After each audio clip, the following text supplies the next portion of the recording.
اس کو کمزور مزید کمزور کر دیا ہے اور آپ کی مداخلتیں نہ صرف سیاسی میدان میں بلکہ زندگی کے ہر شعبے میں بڑھ گئی جس کے خلاف ملک بھر میں احتجاجی تحریکوں کو جنم دیا.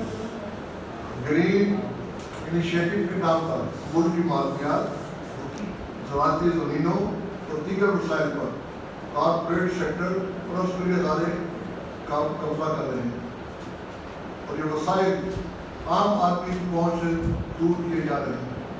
عدلیہ پر سیاسی اور ہمارے جو سول سوسائٹی کے سول ادارے ہیں مسلح سول ادارے ہیں ان کے جو دباؤ ہے عدلیہ پر اس نے عدلیہ کو مزید بدنام کر دیا ہے اور بالکل کلیئر کہنا پڑتا ہے کہ کسی کو عدلیہ پر کوئی بھروسہ کوئی اعتماد نہیں رہا کیونکہ ابھی تک جتنے فیصلے جو چیزیں ہمارے سامنے آئی ہیں ان میں یہی ہمیں نظر آ رہا ہے کہ عدلیہ ایک مخصوص روڈ ٹولے جس کے ہاتھ میں بندوق ہے اس کے زیر سایہ ہے اس کے علاوہ کسی قسم کا فیصلہ کرنے کی صورت نہیں ہے. ملک بھر میں مذہبی انتہا پسند لوگوں کے خلاف کو مذہبی انتہا لوگوں کو لوگوں کے خلاف ہتھیار کے طور پر استعمال کیا جا رہا ہے. افغان طالبان کی اقتدار سنبھالنے کے بعد سرحدی علاقوں میں حملوں میں خوفناک حد تک اضافہ ہوا ہے. بلوچستان میں جاری کشمکش دراصل حقوق کی جدوجہد یہ جس کو کہتے ہیں کہ دہشت گردی کی ہو تو ٹھیک ہے اس میں کچھ عناصر ہوں گے لیکن جنرلی ایک اصل جو ہے اگر اس کے پیچھے دیکھا جائے اس دہشت گردی کی وجوہات کو اگر دیکھا جائے تو یہی نظر آتا ہے کہ یہ سارے دراصل انسانی حقوق کی جدوجہد ہے ان کے اپنے مسائل پہ جو ان کا اختیار ہے اس کی جدوجہد ہے جس کے لیے عدالت ہماری جو ریاست ہے وہ دینے کے لیے تیار نہیں. اس سے مزید خرابیاں پیدا ہو رہی ہیں اور پولیٹیکل لوگ جو وہاں پر جدوجہد کر رہے ہیں وہ بھی دہشت گردی کئی شکلوں میں نظر آ رہا ہے. اب ریاست اس مسئلے کا سیاسی حل تلاش کرنے کی بجائے اسے جیسے میں پہلے کہا دہشت گردی قرار دے کر طاقت کے زور پر معاملہ طے کرنا چاہ رہے ہیں. بلوچ یکجہتی کمیٹی کی رہنما ہم نے دیکھا ہمارے سامنے تھا کہ دسمبر میں تربت سے لے کر اسلام آباد تک مارچ کی جس میں سینکڑوں خواتین بوڑھے لوگ بچے شامل تھے. اس کا مطلب یہ ہے کہ وہ آئین وہاں تک مارچ اس لیے کیا کہ وہ آئین اور قانون کی عملداری کو تسلیم کرتے اپنے معاملات قانون اور آئین کے مطابق حل کرنا چاہتے تھے اور ریاست کو پیش کرنا چاہتے تھے. لیکن اس کا کیا ہوا کہ ان کو جس طریقے سے روڈوں پہ گھسیٹا گیا مارا پیٹا گیا سخت سردی میں واٹر کینن کا استعمال کیا گیا اور ان سے کسی قسم کے ڈائلاگ کرنے کی بجائے ایک انتہا پسند مذہبی تنظیموں کے لوگوں کو جو پہلی بلوچستان میں بہت سے قتل و غارت میں بدنام تھے ان کے مقابلے میں ڈال بٹھا دیا. بجائے اس میں ریاست بات کرتی ان کو بلاتی ان کے سر پہ ہاتھ رکھتی اور مسائل کو بات چیت کے ذریعے طے کرنے کی کوشش کرتی. ان نے ان پولیٹیکل لوگوں کو بھی اپنی طرف سے پوری کوشش کی کہ دھکیل کے ان کو دہشت گردی کی طرف لے جایا جائے. بھارت میں بھی انہوں نے بڑے اچھے طریقے سے اس کو ہمارے جو سیاسی باہر لوگ کام کرنے والے ہیں انہوں نے بڑے اچھے طریقے سے اس کو اب جب سنوائی نہیں ہوگی اب بات نہیں کریں گے بات نہیں سنیں گے لوگوں کی تو ان کے پاس سوائے اس کے اور کیا رہ جاتا ہے کہ وہ سڑکوں پہ آئیں احتجاج کریں. اب ان کے پرامن احتجاج جو ہیں اس کو بھی جس طریقے سے انہوں نے ایڈریس کیا وہ بھی بڑی خطرناک صورتحال ہے. مزید صورتحال کو خراب ہے. یہ صورتحال سندھ میں جب متنازع کنالوں کی تعمیر کے خلاف گاؤں شہر گزشتہ 3 ماہ سے لوگ سراپا احتجاج. اس احتجاج میں ہر مکتبہ فکر کے لوگ شامل ہیں یہاں تک کہ حکمراں اتحاد میں شامل جماعت پیپلز پارٹی تو وہ بھی مجبور ہو گئے. حالانکہ ان کے صدر نے اس کی دی تھی اجازت دی تھی سائن کیے تھے لیکن لوگوں کے پریشر لوگوں کا دباؤ اتنا زیادہ ہے کہ اس کا مقابلہ نہیں کر سکے اور ان کو اپنے چینج کرنی پڑی اپنی پالیسی کو، اور وہ اب چاہے وہ فراڈ کر رہے ہیں، کچھ کر رہے ہیں، لیکن بہرحال وہ بات کر رہے ہیں کہ جی کناس کے خلاف احتجاج بھی کر رہے ہیں، وہ بھی شریک ہو گئے اس میں۔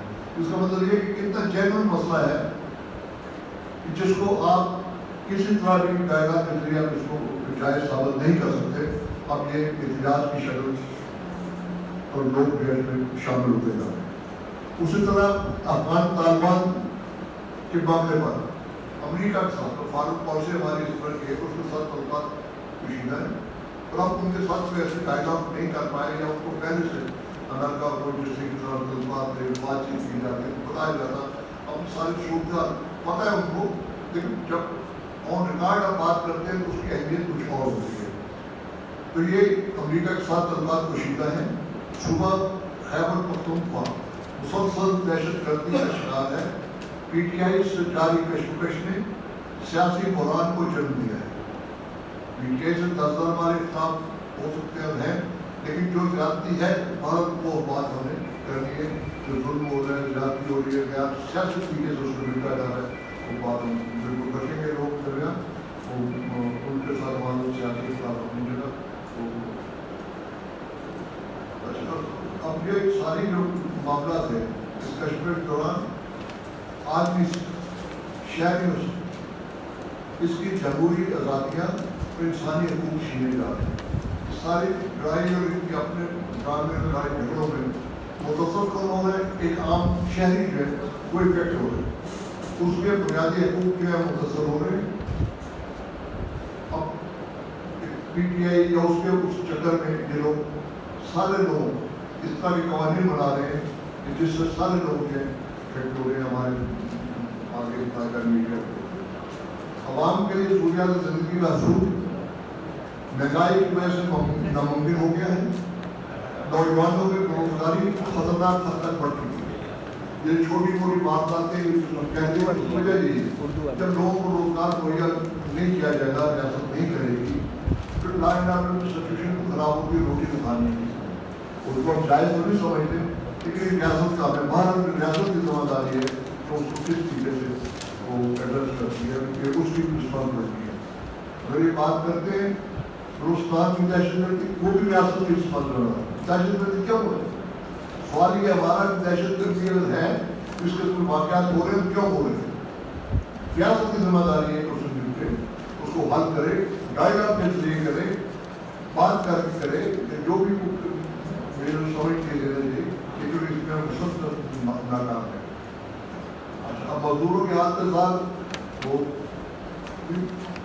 بنیادی طبقہ بیشتر خود انہوں نے ہماری ریاست کے جو طے کیے تھے وہ بنیادی طبقہ جو ہے وہ بھی لوگوں کو نہیں مل رہے، اور اس کے خلاف شکایتیں کر کر کے لوگ تھک گئے ہیں، لیکن حکومت ریاست کئی بھی انڈسٹریز کو یا تاجروں کو اس بات میں مجبور نہیں کر سکتی کہ وہ ان کی جو طے کی گئی اجرت ہے وہ ان کو دی جائے۔ لوگ اس لیے مزدور جو ہیں ان کی صورتحال خرابی کر جاری ہے۔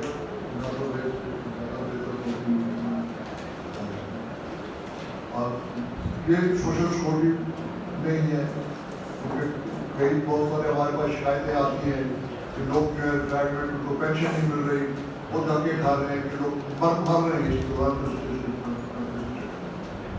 اس لیے ہم مطالبہ کرتے ہیں کہ بلوچستان کے مسئلہ کا سیاسی حل تلاش کیا جائے، گمشدگیوں کا سلسلہ ختم کیا جائے، تمام گرفتار شدگان مہرک بلوچ اور سبھی دین محمد کو غیر مشروع طور پر رہا کیا جائے۔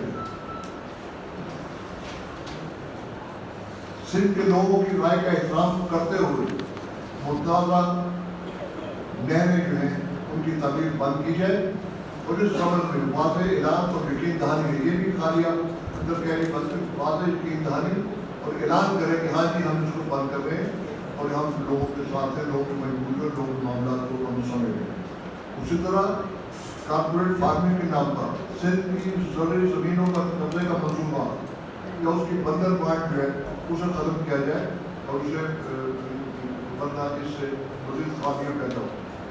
یہ سمجھ نہیں آتا کہ کس نے ان کو عقل مند نے ان کو یہ بتایا کہ کارپوریٹ فارمنگ، اور یہ تو وہاں ہوتی ہے جب کسان، ہمارا کسان جو ہے وہ اتنا میں بار بار بات دہراتا ہوں اسے تو 10,000 سال کا تجربہ ہے کھیتی باڑی کرنے کا. اسے کسی انجینئروں کے پاس سے پڑے ہوئے ورلڈ بینک کے آئے ہوئے انجینئروں کی ضرورت نہیں. وہ جانتے ہیں کب پانی دینے، کب فصل بونی ہے، کب زمین کو برابر کرنا ہے اور کب فصل کاٹنی ہے، کون سی کھاد کس وقت ڈالنی ہے، یہ کیمیکل کھادیں وغیرہ یہ ہو ٹھیک ہے، اس کی ضرورت ہوگی ایک حد تک. لیکن یہ زرعی زمینوں پر جو قبضہ کر رہے ہیں اس نام سے، اس کو ختم کیا جائے، ترک کیا جائے. پھر زمینیں بے زمین کسان بھی ان کو دی جائیں. ہر اتنی بڑی فرق فورس ہے. نہیں تو وہاں ہوتا ہے جب ورکنگ ہینڈ نہیں ہوتے تو وہاں انہوں نے کر دیا ٹھیک ہے.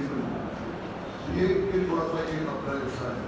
اور اس کے بعد یہ کہ ان کا قانون جو ہے ملک میں اس سمے جتنے دوسرے کالے قوانین بنائے گئے ہیں اور پاکستان کو ہارڈ اسٹیٹ بنانے کی پالیسی کو ختم کرنا ہوگا. لوگ خلاف اپنے لوگ خلاف ہارڈ اسٹیٹ بنا رہے ہیں تو کیا کرنا چاہتے ہیں؟ لوگوں سے پھر کہہ رہے ہیں کہ اچھا ہم یہاں پہ ہجرت کر رہے ہیں، یہاں ضرورت ہے ہماری، ہم یہاں آگے یہ پیدا ہوگی. سندھ اور ملک کے دیگر علاقوں میں سرکاری زمینوں زمینیں جیسے میں پہلے کا زمین کسانوں کی زمین